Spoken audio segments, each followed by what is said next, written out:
Oats স্যালাইনটা হলো আসল। এখানে লেখা আছে ওটস স্যালাইন এন, হ্যাঁ ওটস স্যালাইন এন, এটা হলো এসএমসি, কোনো কালো দাগ নেই। কিন্তু তারা এর আদলেই তারা আরেকটা নকল বানালো, সেখানে কালো দাগ, আর এসএমসি জায়গায় এসএনসি।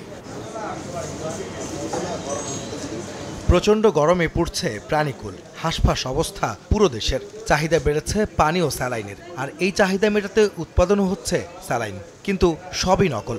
লবণ আর চিনি মিশিয়ে ঘরে বসেই অস্বাস্থ্যকর পরিবেশে তৈরি হচ্ছে স্যালাইন। এরপর নামি দামি ব্র্যান্ডের মোড়কে নকল স্যালাইন বাজারজাত করা হচ্ছে নগর ছাড়িয়ে গোটা দেশে।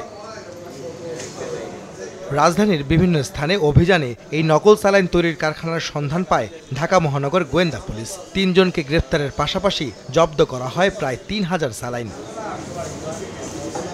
মিন্টো রোডে নিজ কার্যালয়ে সংবাদ সম্মেলনে গোয়েন্দা প্রধান জানান, অসাধু চক্রটি প্রায় ১২ বছর ধরে নকল স্যালাইন উৎপাদন ও বাজারজাত করে আসছিল।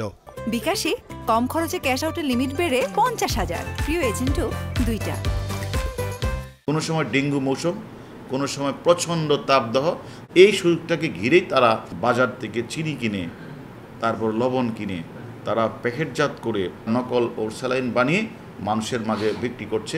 ওটস স্যালাইনটা হলো আসল। এখানে লেখা আছে ওটস স্যালাইন এন, হ্যাঁ ওটস স্যালাইন এন, এটা হলো এসএমসি, কোনো কালো দাগ নেই।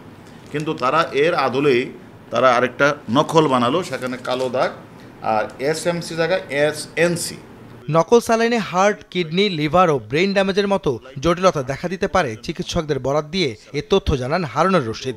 এই নকল ওটস স্যালাইন এখানে যে মানে খাওয়ার পরে শরীরে যে বিভিন্ন অঙ্গ, আমরা মনে করি এটা ভালোর চেয়ে খারাপই বেশি হয়, এবং কিডনি, হার্ট, লিভার এগুলির সমস্যা আরও বেশি পরিমাণ বেড়ে যায়। স্যালাইন কেনার আগে মেয়াদোত্তীর্ণ তারিখ দেখে কিনতে সাধারণ মানুষের প্রতি অনুরোধ জানান গোয়েন্দা প্রধান।